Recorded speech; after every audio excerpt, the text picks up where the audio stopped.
Bapak Ibu Saudara yang dikasihi Tuhan, saya ingin mengajak saudara untuk membuka di dalam kitab Mazmur 139 ayat yang ke-17. Di sana sesuatu yang ajaib Tuhan nyatakan dan kita akan belajar untuk memahami, dan atas dasar pemahaman itu kita menghidupinya, maka kehidupan kita akan ajaib. Di sana dikatakan di dalam bahasa Inggris begini, "How precious are your thoughts about me, O Lord. They cannot be numbered." Dalam bahasa Indonesianya saudara bisa baca di dalam Alkitab, tapi terjemahannya adalah agak sedikit berbeda dari firman Allah. "How precious are your thoughts about me, O Lord. They cannot be numbered." Artinya betapa berharganya, how precious, betapa ajaib. Precious itu sangat berharga.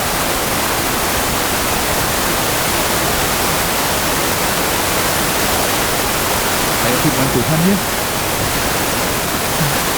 Haleluya. Ya, Tuhan ada masalah ini.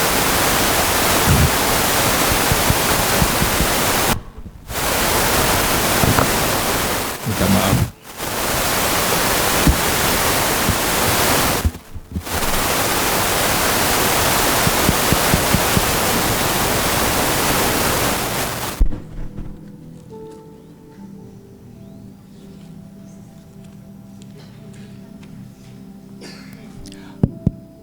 Shalom.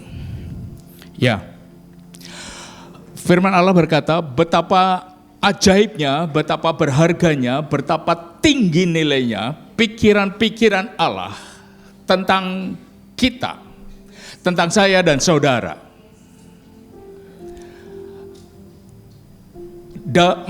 Pemazmur ini berkata kepada Allah, kepada Tuhan, betapa berharganya pikiran-pikiranmu tentang aku, oh Tuhan.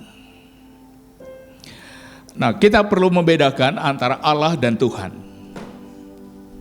Allah berbicara secara umum, Dia pencipta segalanya, Dia penguasa alam semesta, dan Dia yang menguasainya, memilikinya, menciptakannya.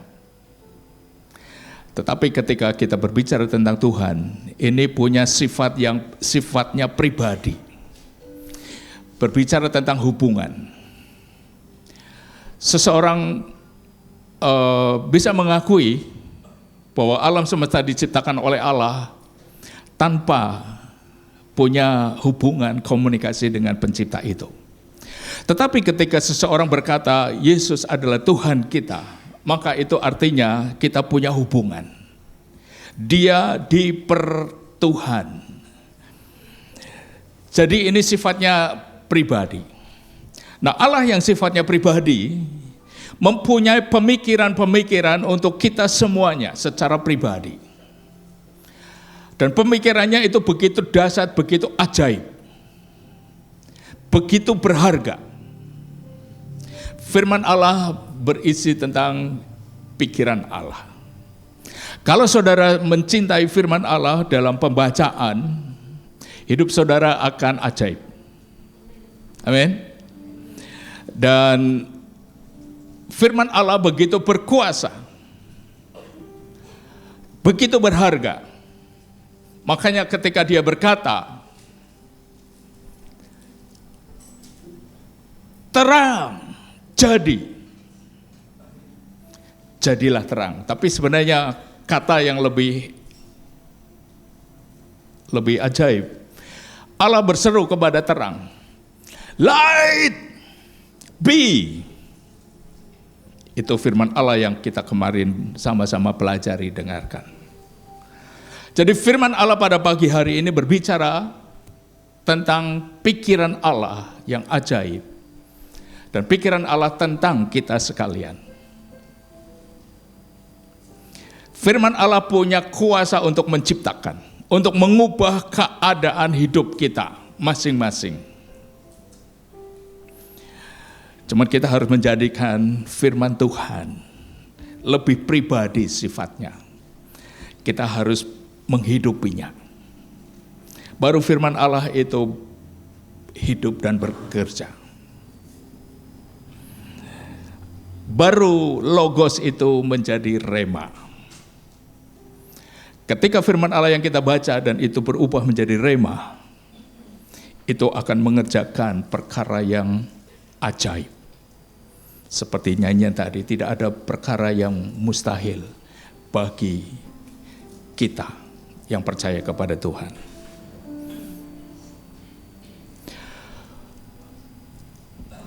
Di dalam diri manusia ada potensi perkataan atau firman untuk mencipta.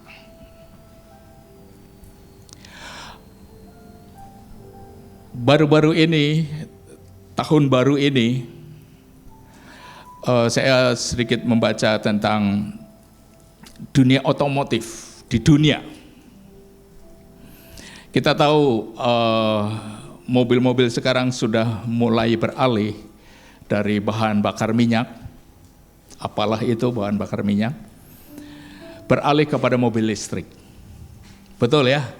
Dan beberapa di antara saudara sudah menggunakan motor listrik.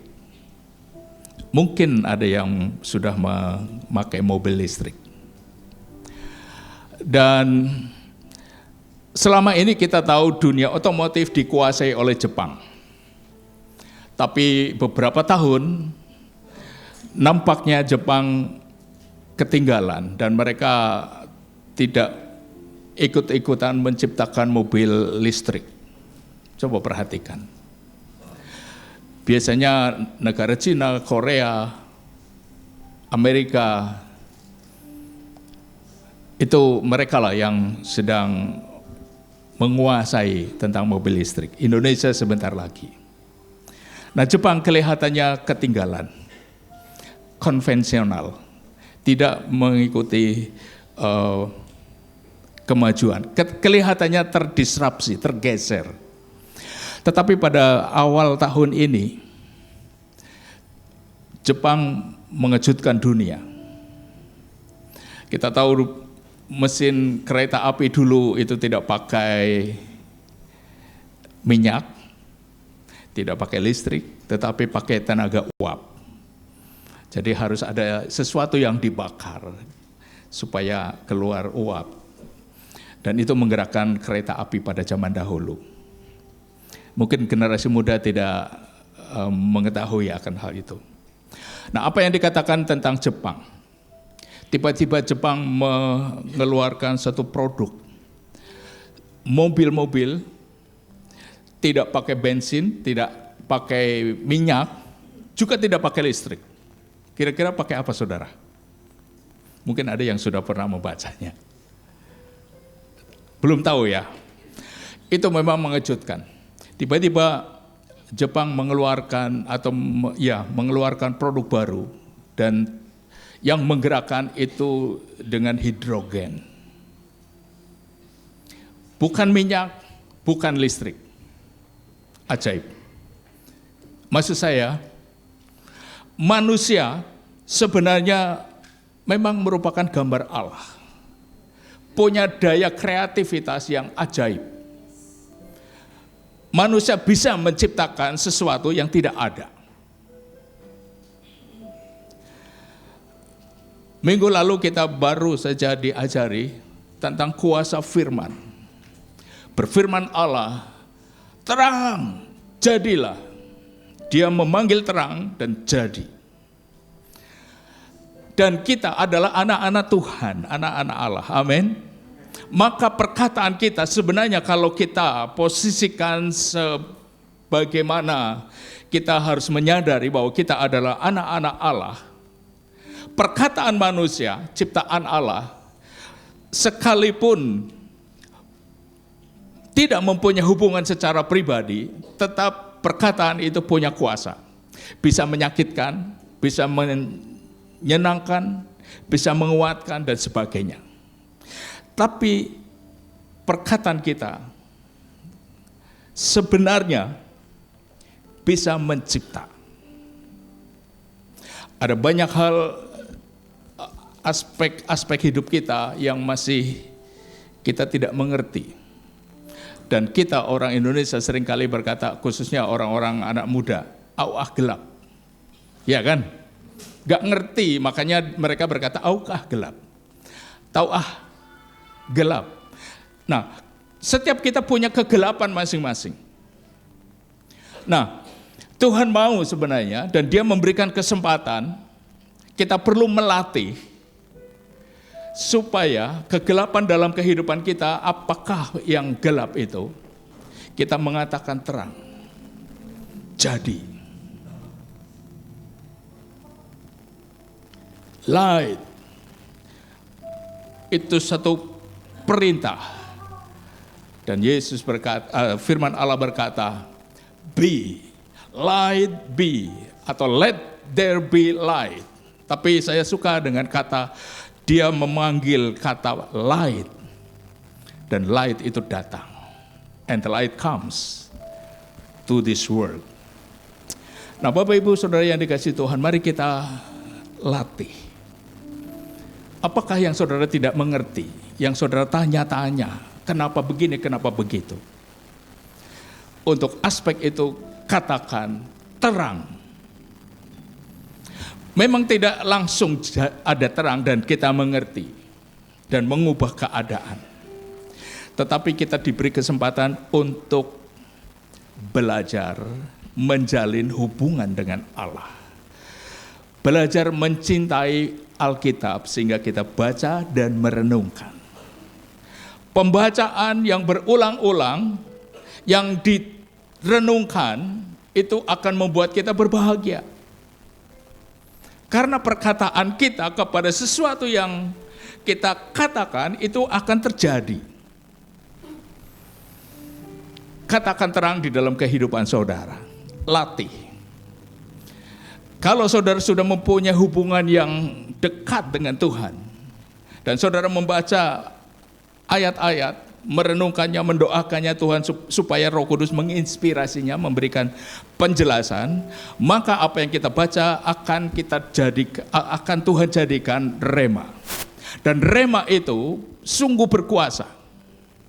Amin. Dan Tuhan mau memberikan remanya kepada setiap kita. Untuk kasus yang berbeda-beda, sesuai dengan kegelapan saudara. Jadi mari kita isi hidup ini, apalagi kita yang sudah manula, tidak banyak tugas, pekerjaan, aktivitas, mari datang kepada Tuhan. Hari-hari saudara bisa datang secara pribadi. Saya punya sahabat doa yang sudah sama-sama sepuh, namanya Pak Alex. Kapan saja saya telepon, ayo Pak kita doa di gereja pagi-pagi, beliau datang. Dan kami sedang membangun kehidupan doa. Doa tidak perlu banyak-banyak orangnya, karena itu urusan hubungan kita manusia dengan Tuhan. Tapi saya ingin mendorong saudara lakukan di rumah. Di waktu-waktu yang kosong, banyak baca Alkitab, bacanya slow, pelan, penuh perhatian, atentif. Kalau perlu kita tanyain ini maksudnya apa, itu maksudnya renungkan. Dan baca ulang-ulang, jangan bosan. Sebab justru ketika kita merenungkan, kita akan dibawa kepada kedalaman. Roh Kudus akan mengajari kita. Roh Kudus akan menginspirasi, bahasa Paul Yonggi Cho. Kalau kita ingin mendapatkan rema, banyak berdoa, banyak, nggak cuma sebentar. Renungkan firman Allah, minta Roh Kudus memberikan penerangan, menginspirasi apa maksudnya, dan itu akan berkuasa. Pagi hari ini kita diingatkan bahwa Allah mempunyai banyak sekali, tak terhitung, pikiran-pikiran tentang kita. Dan pikiran Allah begitu precious, begitu berharga, bernilai. Tidak ada tandingannya dengan pikiran-pikiran yang lain. Pikiran Allah. Dan kalau kita bisa menangkapnya, kehidupan kita akan ajaib. Sebab pikiran Allah akan tertuang di dalam bahasanya Dia berbicara. Dan itulah rema.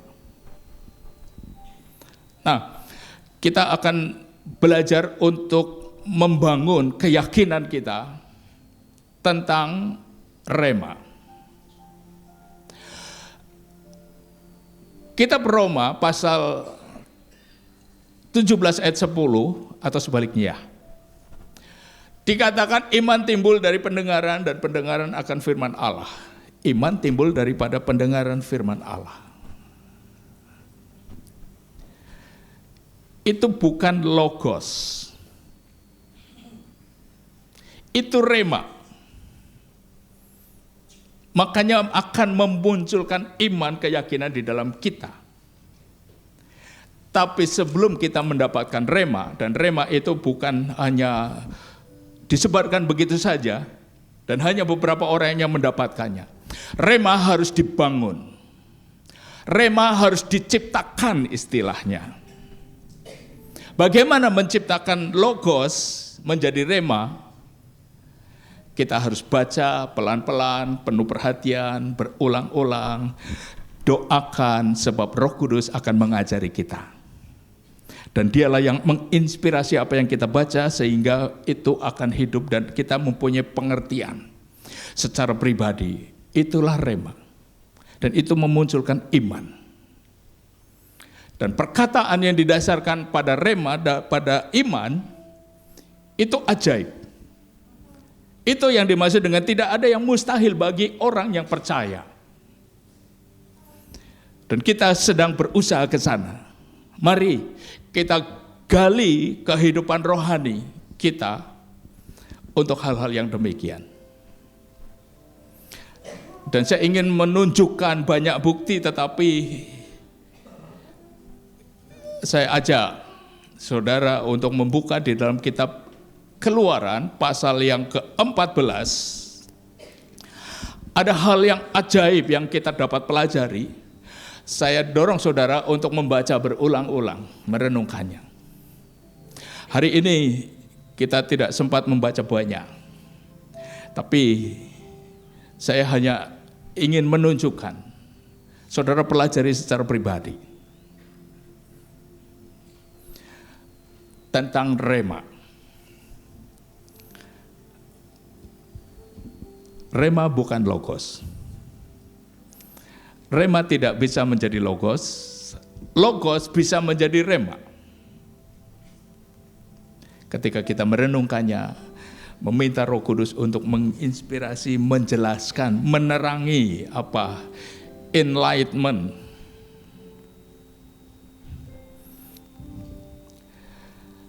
Jadi ketika kita baca Alkitab, baca firman Allah, berdoa kepada Roh Kudus supaya Roh Kudus, bahasa aslinya melakukan satu eliminasi, iluminasi, maaf, bukan Illuminati, iluminasi, ini bahasa Yunani, memberikan penerangan, penjelasan, pengajaran. Nah, di dalam kitab Keluaran pasal 14 ayat yang pertama dikatakan, berfirmanlah Tuhan kepada Musa. Berfirmanlah Tuhan kepada Musa.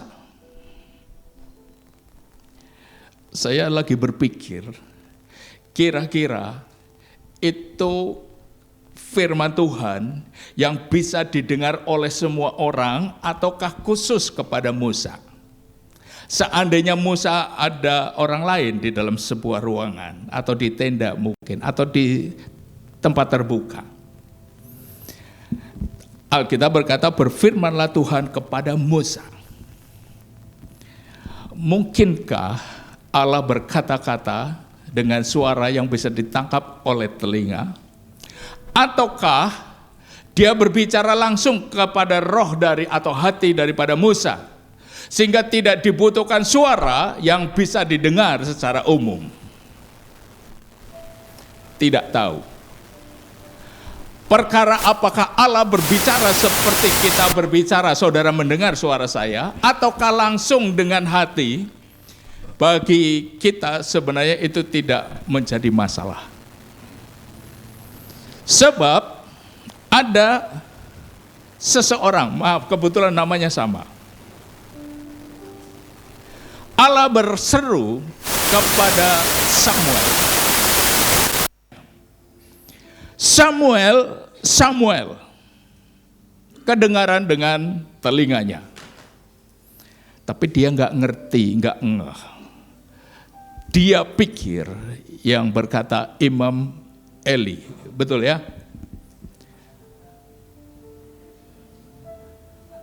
Dan ketika Samuel bertanya kepada bapaknya, bapak angkat, bapaknya berkata, aku tidak memanggil engkau. Pulanglah ke kamarmu, tidur lagi. Tapi belum sampai tidur, dia mendengar kedua kalinya menyebut namanya Samuel, Samuel. Dia juga belum ngeh, kembali lagi dia datang ke bapaknya dan bertanya. Untuk kedua kalinya,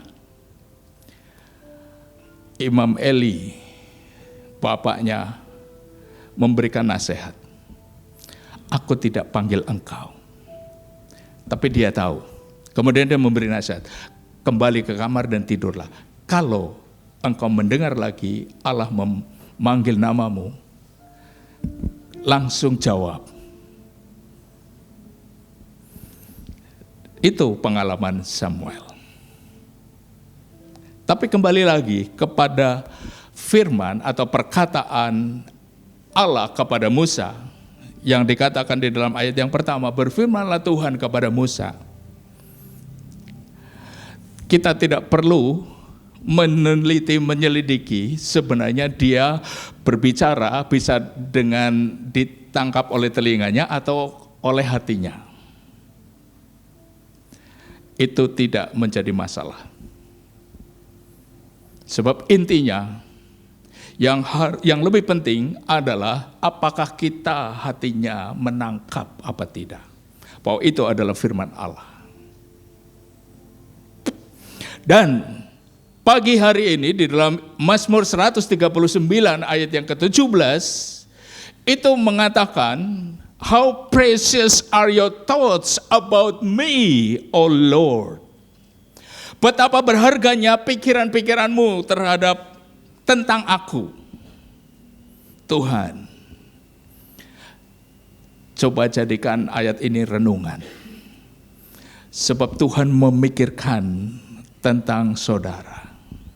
Dan banyak hal yang Allah pikirkan tentang hidup saudara, tentang keadaan saudara. Tentang yang mana saudara berkata, au gelap. Katakan light be. Terang datanglah menyinari kegelapan dalam kehidupan saudara. Coba kita kan belajar sampai itu menjadi rema, dan kalau menjadi rema, pertanyaan yang saudara selama ini mengganggu dan nempel terus, kenapa, itu akan berubah. Sebab di dalam diri kita ditaruh satu kreativitas. Di dalam diri manusia, Allah menaruh kreativitasnya. Itu membuktikan bahwa manusia diciptakan segambar dengan diri Allah. Orang yang tidak mengenal Allah sendiri bisa menciptakan sesuatu yang baru. Mobil dengan digerakkan oleh hidrogen. Itu di Indonesia belum ada. Adanya bensin, solar, listrik. Kalau tenaga uap sudah ketinggalan, sudah jauh. Sebab butuh bahan bakar kayu. Di Jepang sudah ada hidrogen. Oleh karena manusia dianugerahi daya kreativitas, apalagi di dalam diri kita anak-anak Tuhan. Dan firman-Nya berkata, "How precious are your thoughts about me, O Lord." Betapa mulianya, agung, ajaib, bernilainya pikiran-pikiran Tuhan tentang kita, tentang saya, tentang saudara. Haleluya.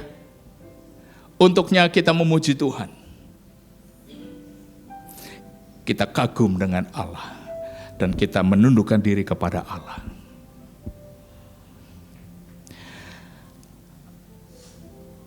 Berfirman Allah kepada Musa.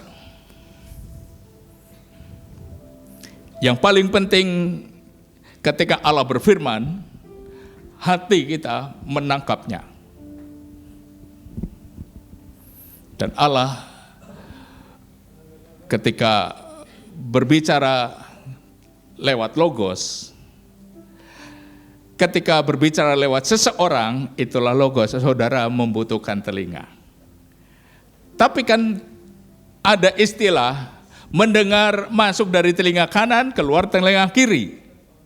Kan gitu ya.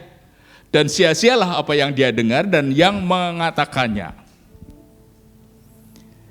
Jadi mendengar dengan telinga itu tidak penting. Yang penting adalah mendengar dengan telinga dan masuk di hati. Hati saudara harus mendengar Tuhan berbicara. Hati kita harus banyak belajar kepada Tuhan.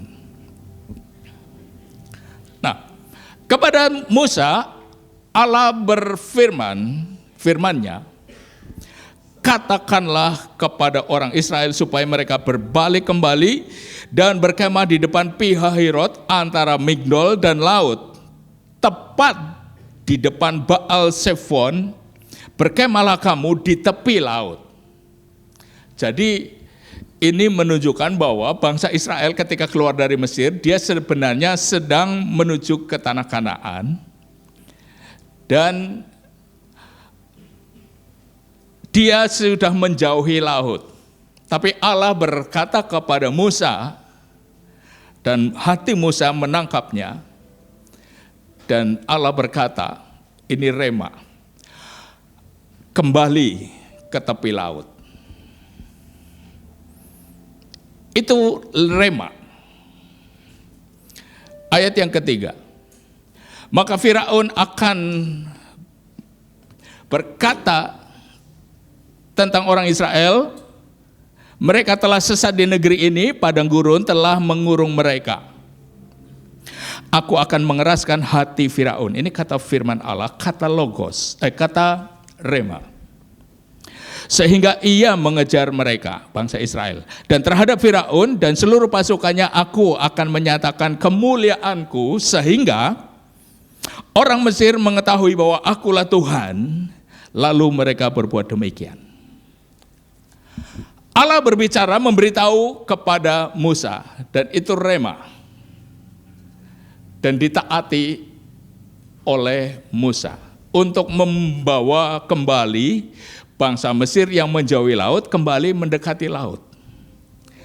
Ada rencana Tuhan terhadap bangsa Israel. Tapi bangsa Israel tidak menangkapnya. Hatinya tidak ngerti. Yang ngerti hanya Musa. Saya ingin mengajak saudara hari-hari ini untuk belajar memposisikan diri sebagai Musa yang mendengar rema. Dan itu akan mengubah keadaan hidup saudara yang selama ini saudara berkata, aukah gelap, gak ngerti, I don't see bahasa Inggrisnya. Au gelap bahasa Inggrisnya I don't see, I don't know.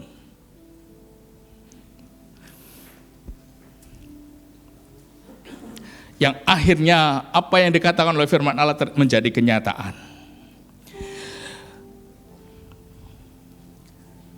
Dan ketika bangsa Mesir, rajanya dan para tentaranya mengejar kembali bangsa Israel marah kepada Musa.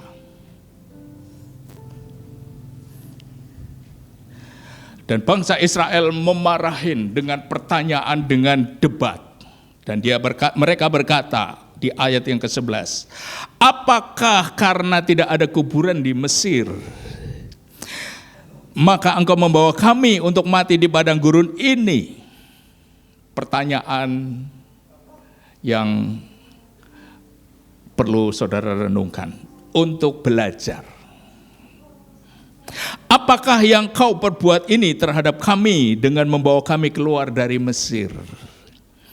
Bukankah ini telah kami katakan kepadamu di Mesir, janganlah mengganggu kami dan biarlah kami bekerja pada orang Mesir, sebab lebih baik bagi kami untuk bekerja kepada orang Mesir daripada mati di padang gurun ini.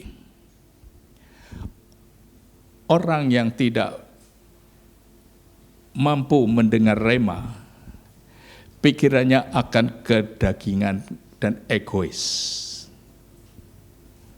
Dan dia berpikir bertentangan dengan pikiran Tuhan. Mereka lebih suka diperbudak. Tidak ingin dibebaskan. Banyak orang terperangkap dan karena sudah terperangkap lebih enjoy, lebih senang dengan keadaan yang sekarang-sekarang ini. Untuk mengalami perubahan tidak suka.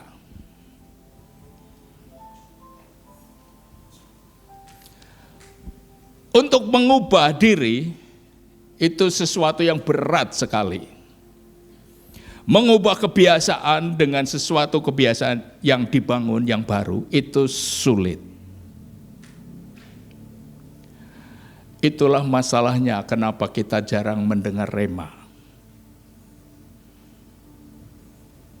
Seperti bangsa Israel pada waktu Allah sedang mempunyai rencana dan dalam proses pembebasan mereka. Tapi mereka tidak mengenal hanya Musa. Maka Musa berkata, ayat 13, tapi berkatalah Musa kepada bangsa itu, jangan takut, berdirilah tetap dan lihatlah keselamatan dari Tuhan yang akan diberikannya hari ini kepadamu.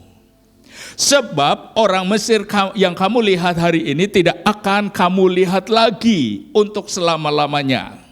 Tuhan akan berperang untuk kamu dan kamu akan diam saja.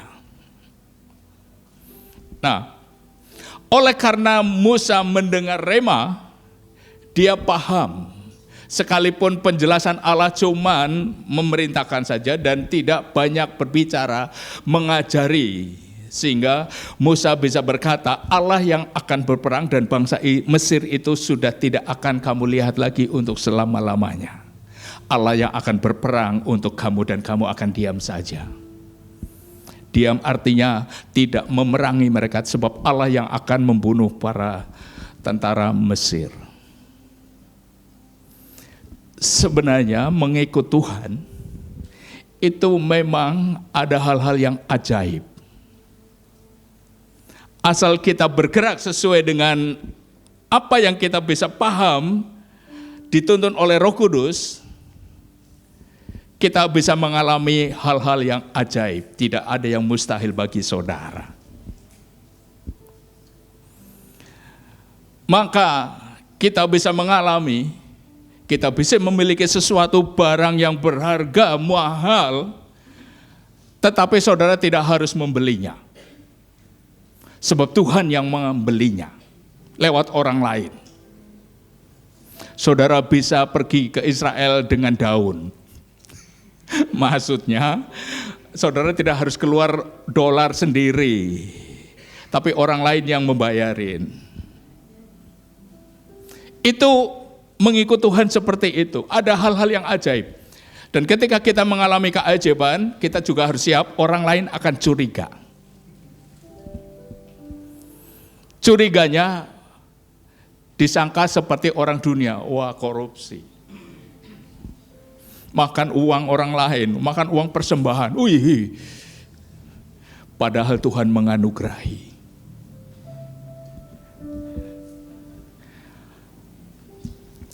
Itu yang dimaksud, how precious are your thoughts about me. Dan pemazmur berkata, oh Tuhan, betapa mulianya, berharganya, herannya pikiranmu tentang aku. Dan apa yang Allah pikirkan, dibutuhkan kerjasama pemahaman, itulah rema. Jadi saudara baca Alkitab dalam doa, mungkin bermenit berjam. Sambil saudara kalau di rumah bisa mengadakan aktivitas yang lain, tetapi saudara tetap fokus. Tuhan mau kita mendengar remanya. Supaya dari itu muncullah iman. Dan iman itulah yang membuat kita ajaib. Kita belajar dari orang Israel. Bangsa Israel yang dipimpin oleh Musa. Tapi belajar dari kedua belah pihak. Pemimpinnya yaitu Musa. Dan untuk membuat kita bercermin, inilah aku, lihatlah reaksi bangsa Israel. Itulah kita. Tapi mari jadi pengikut, jadi orang Israel, melangkah menjadi Musa. Sebab Allah punya pikiran-pikiran yang ajaib secara pribadi setiap kita. How precious are the thoughts of the Lord about you, about you, about you. Betapa ajaibnya pikiran Allah tentang saudara, setiap kita. Jadi, saya dorong saudara, dalam konteks ini yang kita pelajari, tinggalkan menjadi bangsa Israel, ambil posisi sebagai Musa. Dan saudara akan mengalami keajaiban di suatu saat. Kalau saudara bisa belajar dengan cepat, saudara akan mengalami keajaiban dengan cepat. Kalau agak lama, seperti Pak Kris memang orangnya lambat gitu. Tapi mari kita berusaha terus. Mari kita berlomba cepat-cepatan. Haleluya.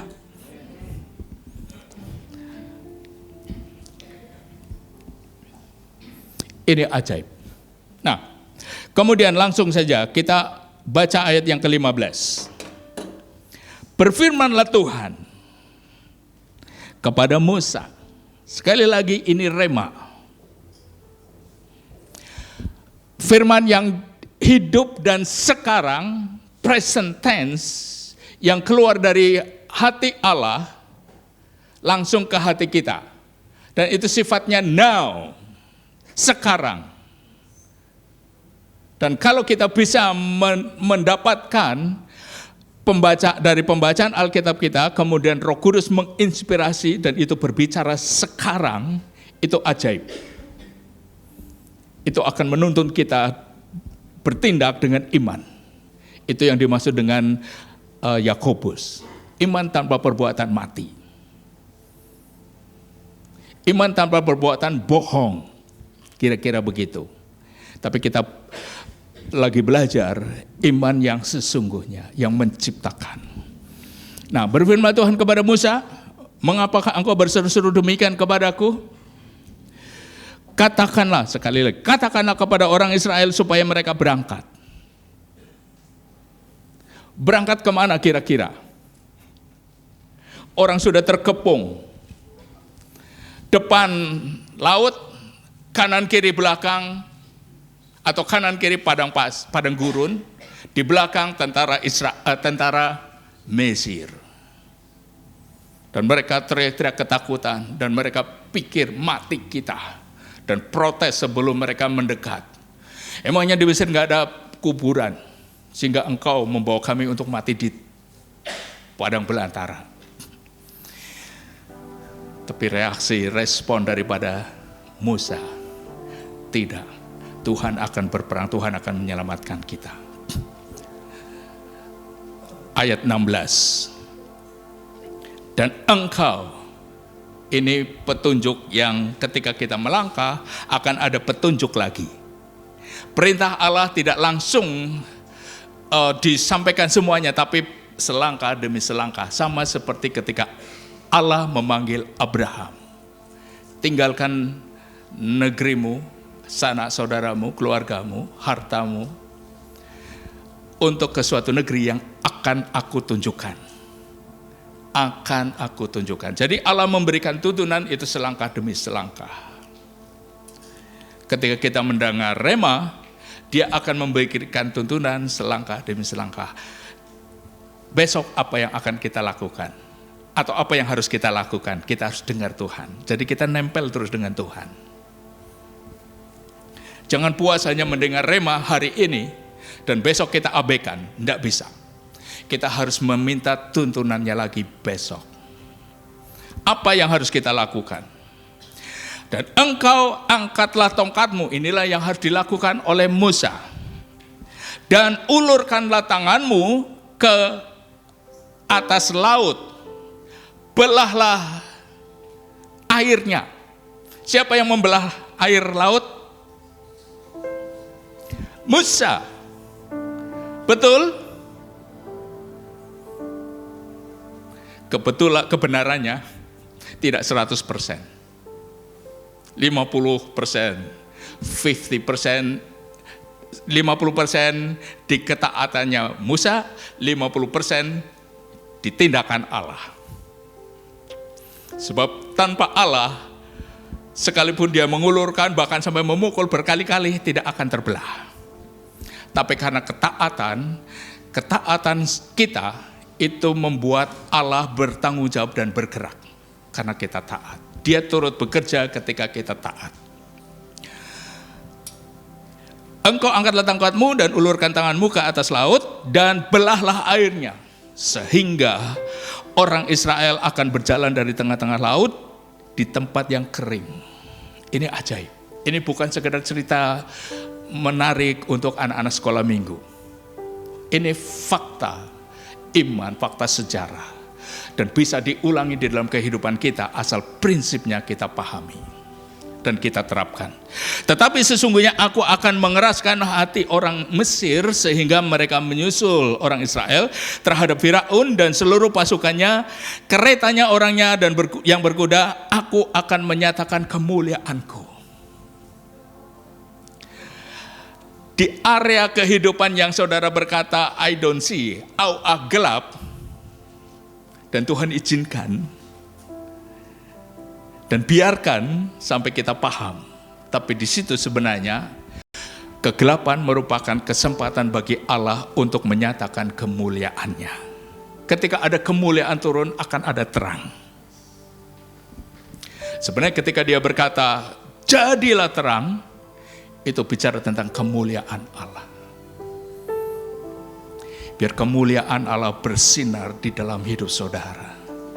Area-area yang gelap, biar kemuliaan Allah bersinar.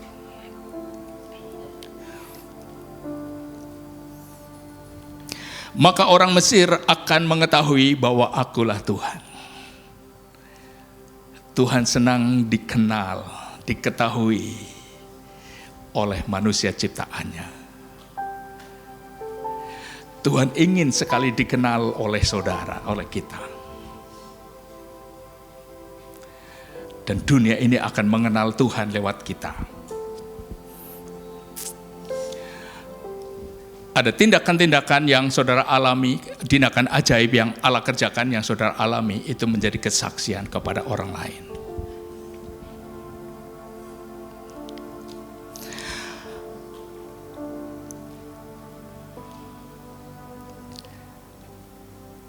ketika taat, ada ketaatan itu membuat Allah mau tidak mau akan bekerja. Tapi kalau kita nggak taat, Tuhan akan diam saja. Sekalipun dia punya pemikiran yang ajaib. How precious are your thoughts about me? Tapi kalau saya, betapa indahnya pikiranmu terhadap saya, tentang aku. Tapi kalau aku nggak bergerak, itu hanya sekedar berhenti di pikiran Allah. Di hatinya Allah, istilah manusiawinya di otaknya Allah. Tapi apa yang dipikirkan Allah tentang kita akan terjadi apabila kita taat. Ketaatan menggerakkan Allah menggunakan perintahnya. Angin bisa diperintahkan, dan angin akan bertiup ketika Musa mengarahkan tongkatnya, dan dia berkata, terbelahlah laut. Yang membelah laut siapa? Allah, tapi lewat angin timur. Saudara baca teruslah ya nanti di rumah.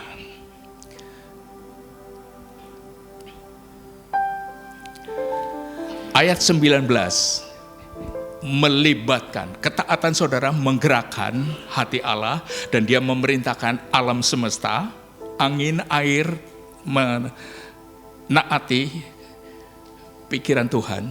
Tetapi ayat 9 mengatakan 19, kemudian bergeraklah malaikat Allah. Ada malaikat Allah, ini lambang Kristus di perjanjian baru. Dia bergerak. Maukah Allah, Roh Kudus bergerak di dalam hidup saudara? Membelah lautan, membongkar ruang gelap, dan Allah bertindak melakukan keajaiban demi keajaiban. Sehingga saudara tidak lagi berkata, "Auh, gelap." Jangan suka berkata, "Auh, gelap." Kalau saudara merasa, "Auh, gelap," nggak ngerti, saudara butuh Tuhan. Biarlah terang kemuliaannya menyinari hati pikiran saudara. Kemudian bergeraklah malaikat Allah yang tadinya berjalan di depan tentara Israel, lalu berjalan di belakang mereka, dan tiang awan itu bergerak dari depan mereka lalu berdiri di belakang mereka. Demikianlah tiang itu berdiri di antara orang Mesir dan antara orang Israel, dan oleh karena awan itu menimbulkan kegelapan bagi orang Mesir, maka malam itu lewat sehingga yang satu tidak dapat mendekati yang lain semalam-malaman itu. Ada yang bergerak untuk membuat apa yang saudara dengar sebagai rema itu menjadi kenyataan. Alam semesta Allah gerakan, bahkan malaikat Tuhan, alam roh juga turut bekerja. Sadari akan hal itu, bahwa saudara tidak hanya manusia biasa seperti orang lain, tapi manusia rohani. Dan ketika manusia roh saudara ini kuat, bertumbuh, sehat, dan ada roh Allah yang menaungi, yang mengcover saudara, saudara akan ada di dalam proteksi ilahi yang luar biasa. Beberapa kali saya terancam dengan kecelakaan, tapi Tuhan jagai. Dan saya kagum dengan penjagaan Tuhan. Beberapa kali saya melihat orang di depan saya lagi berkendara, terpeleset jatuh hanya 10 meter.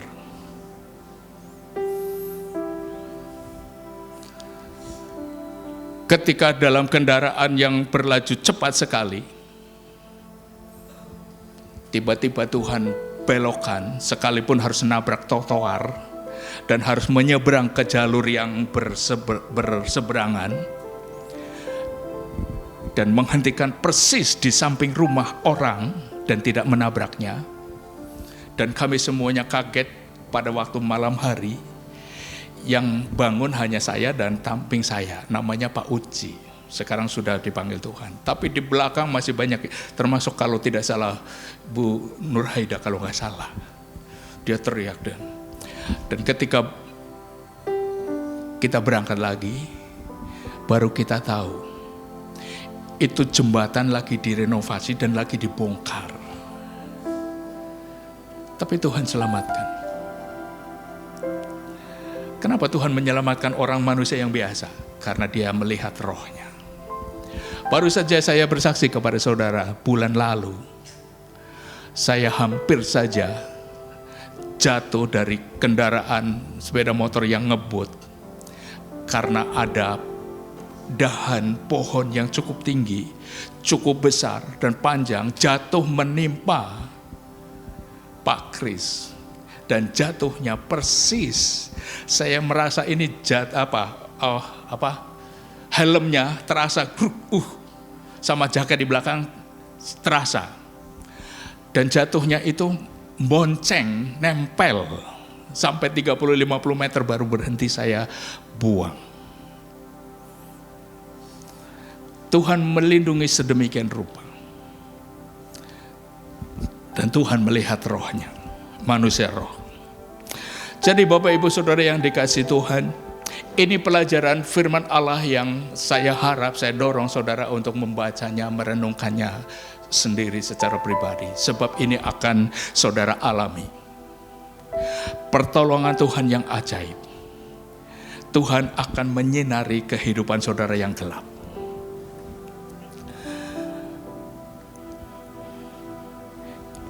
Musa mengulurkan tangan dan terbelah. Ayat 21 untuk lebih memahami. Lalu Musa mengulurkan tangannya ke atas laut, dan semalam-malaman itu Tuhan menguakkan laut dengan perantaraan.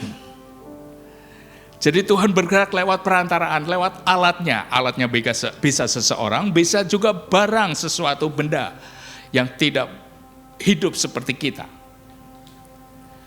Dan Dia membelah laut dengan perantaraan angin timur yang keras. Angin saja bisa membelah lautan, ajaib. Kalau bukan Tuhan yang memerintahkannya, nggak bisa. Jadi kehidupan kita ada banyak hal yang mustahil, akan menjadi tidak mustahil kalau Tuhan bekerja. Dan saudara harus mendengar rema dulu. Tuhan menguakkan air laut dengan perantaraan angin timur yang keras. Ayat 21 ya, membuat laut itu menjadi tanah kering, maka terbelahlah air itu. Demikianlah orang Israel berjalan di tengah-tengah laut di tempat kering, sedangkan di kiri dan di kanan mereka air itu sebagai tembok mereka. Nah Bapak Ibu, ini saudara baca pelajari lagi. Ini bukti bahwa kalau kita dengar rema, kalau seseorang dengar rema, akan terjadi hal-hal yang ajaib. Tetapi sekali lagi Allah ketika memberikan remanya itu untuk present time, untuk sekarang. Untuk berikutnya atau besoknya saudara masih butuh rema lagi. Sebab Allah akan menuntun langkah demi langkah. Amin. Nah, tapi perkara rema ini harus saudara pahami benar. Jangan saudara masih menerima logos dan saudara pikir rema.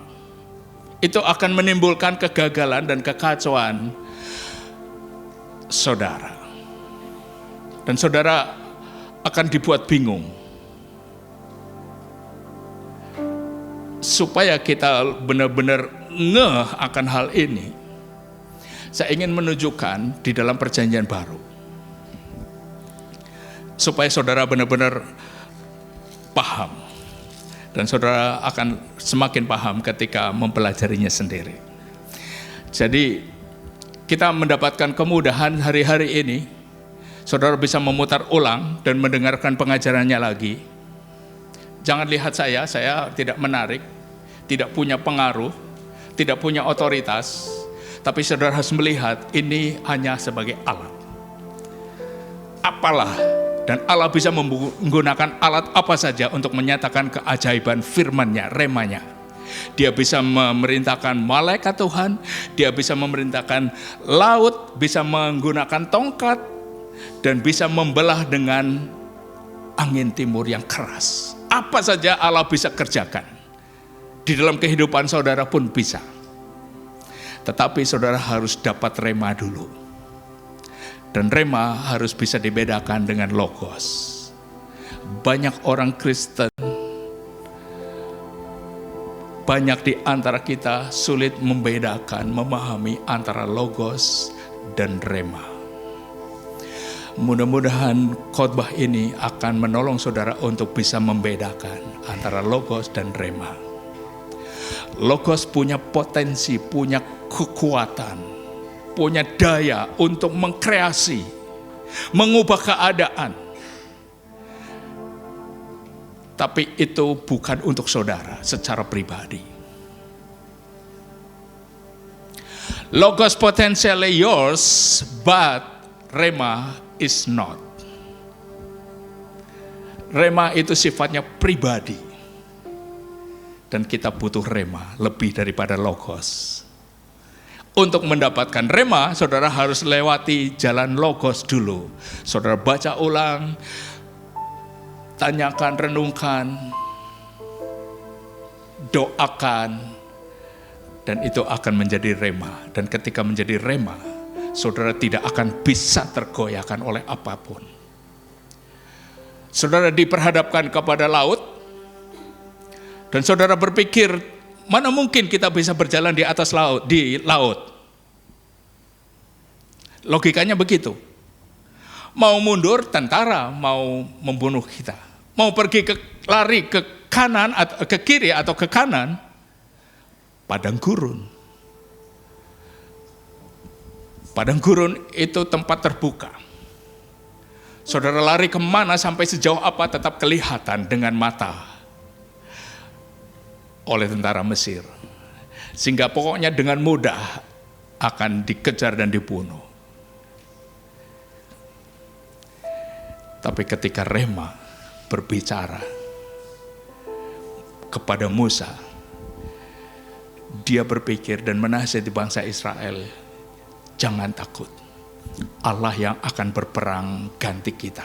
Kita hanya diam saja, yang penting kita taat dan kita jalan. Suruh jalan-jalan. Suruh kembali. Ini ajaib sekali. Oke. Rema dimengerti oleh Petrus dengan begitu dalam. Sehingga pemahaman ini dia terapkan dan menghasilkan mujizat.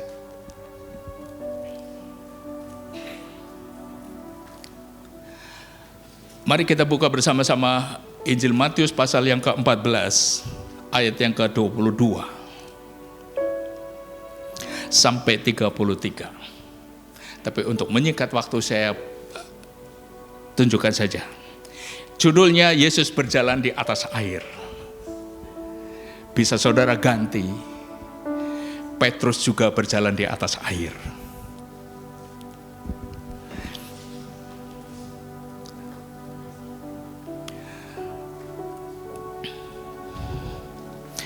Ayat 22. Sesudah Yesus segera memerintahkan murid-muridnya naik ke perahu dan mendahulunya ke seberang. Sementara itu ia menyuruh orang banyak pulang. Suruh menyeberang dengan perahu. Ayat 25. Kira-kira jam 3 malam datanglah Yesus kepada mereka berjalan di atas air. Dan murid-muridnya berteriak, hantu, hantu, hantu. Tapi Petrus mendengar rema. Jangan takut, aku ini. Dan hanya Petrus yang mendengar rema, yang lain logos. Sebab hanya Petrus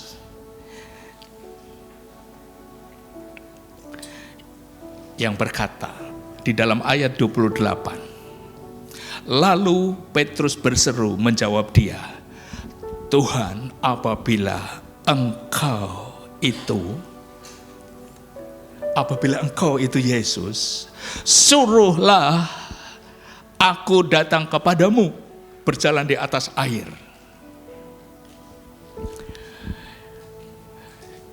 Petrus harus mendengar remanya Tuhan, memerintahkan dia untuk berjalan di atas air mendekati Yesus, menjumpai Yesus. Petrus seorang yang terpelajar, dia ingat tentang pengalaman bangsa Mesir. Dan itu dibacanya dari yang sudah tercatat, dan itu logos. Dan dia pahami, kalau logos berubah menjadi rema, itu ajaib.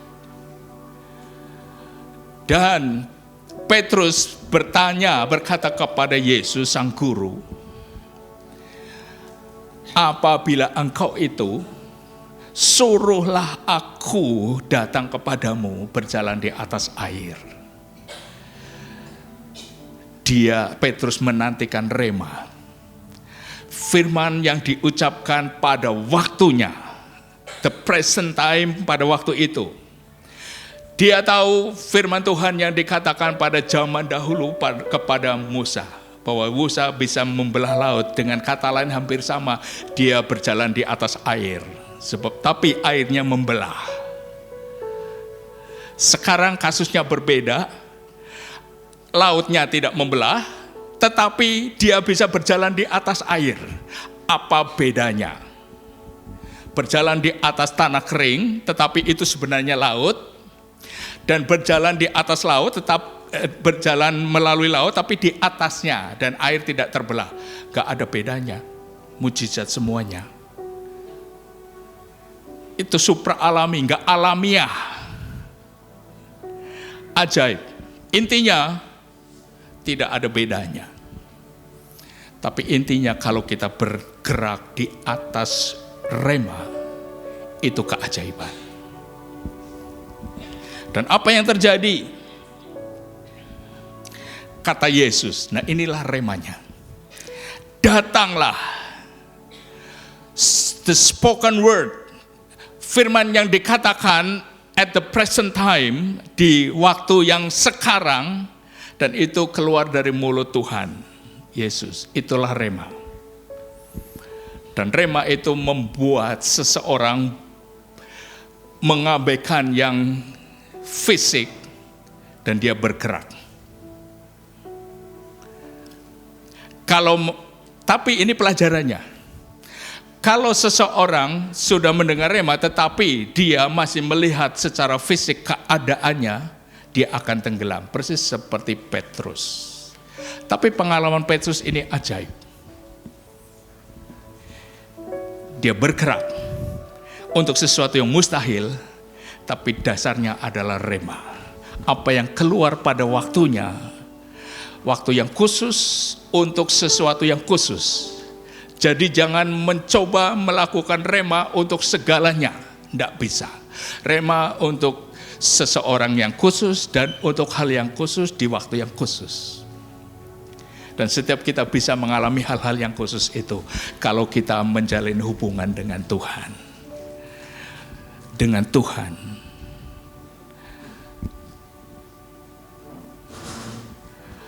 Saudara perlu membedakan istilah Tuhan dengan Allah. Allah bersifat umum, semua orang, alam semesta ini diciptakan oleh Dia. Tapi orang yang umum mengerti, tapi tidak bisa datang kepada Dia. Karena ini hanya khusus orang pribadi, yaitu orang-orang yang percaya kepada Yesus sebagai Tuhan, yang punya firman yang menciptakan alam semesta, khusus.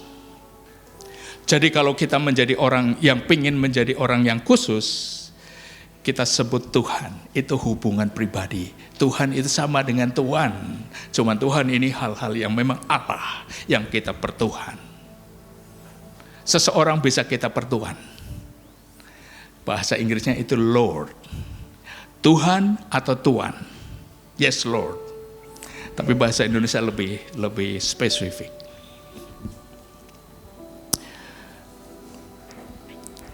Ajaib. Petrus bertindak sesuai dengan firman yang sekarang. Itulah rema. Berbicara langsung. Dia tahu itu harus keluar dari mulut Tuhan. Harus hidup, harus berkuasa, harus fresh from the heart of Jesus. Jadi mari kita yang sekarang selama ini mengalami kebimbangan untuk membedakan antara rema dengan antara logos dengan rema, kita mulai belajar membedakan, memahami terlebih dahulu, dan bagaimana supaya yang logos bisa berubah menjadi rema. Itu dibutuhkan saudara menekuk lutut saudara di hadapan Tuhan, banyak baca Alkitab, merenungkan. Di sana mungkin saudara akan isi dengan pujian penyembahan. Juga mungkin dengan pembacaan dan perenungan. Perenungan kadang-kadang bisa memakan waktu lama. Dan orang yang merenungkan dia lama-lama dan diam. Yang aktif pikiran hatinya. Bukan suaranya, bukan geraknya. Mungkin itu bisa disebut sebagai meditasi. Meditasi orang Kristen masih kurang, masih kalah dibanding meditasi orang-orang yang beragama Hindu. Mereka bisa berdiam diri, duduk bersila, berjam-jam, dan tidak mudah terganggu. Kita lagi bermeditasi, dengar kucing nyenggol piring saja kita langsung bangun. Tapi mereka, saya pernah pergi bersama dengan tim, dengan Bu Puji. Pergi ke Gunung Salak, di sana ada, apa sih namanya, tempat ibadahnya orang Hindu, apa namanya? Pura. Dan ada di bawahnya, itu ada rumah cukup megah, dan memang pemeluk itu. Tempatnya megah, tapi terbuka, begitu saja. Ada anjing, tapi anjingnya bukan galak. Orang asing bisa datang lewat saja, dan anjingnya baik-baik. Dan pintu-pintunya tidak terkunci. Di bawah ada kamar, pintunya terbuka, dan kita lihat ada satu orang sedang bersemadi. Kita banyak, puluhan, belasan, mengadakan doa. Tapi mereka, orang yang bersemadi ini tidak terganggu sama sekali. Sampai kita keluar pulang juga mereka dia tidak bangun. Meditasinya begitu kuat. Itu sebagai teladan, peringatan. Meditasi kita begitu lemah. Makanya kita jarang mendengar rema. Sebab rema itu akan kita dapatkan lewat hubungan pribadi. Dan ketika Roh Kudus berbicara in the present time untuk sesuatu yang khusus, saudara akan bergerak dan akan menghasilkan kemustahilan. Orang dunia bisa menghasilkan keajaiban, apalagi anak-anak Tuhan. Saudara kejar apa yang disebut dengan rema. Lewat doa saudara, secara pribadi. Ada banyak waktu selama 24 jam. Cari waktu untuk sendiri dengan Tuhan. Untuk awal-awalnya tidak perlu banyak-banyak. Tapi suatu saat kita akan secara otomatis akan banyak waktu bersama dengan Tuhan.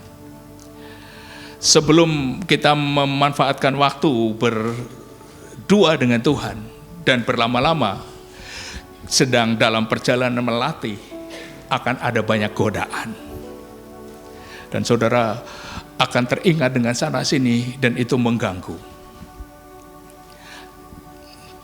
Tetapi tetaplah terobos dan usaha sampai saudara berhasil berdiam diri di hadapan Tuhan dan saudara tidak terasa dengan waktunya. Haleluya. Semakin lama dengan Tuhan, semakin tajam saudara mendengar Dia berkata rema. Haleluya. Tidak ada yang mustahil bagi saudara. Haleluya. Saya berdoa untuk saudara-saudara.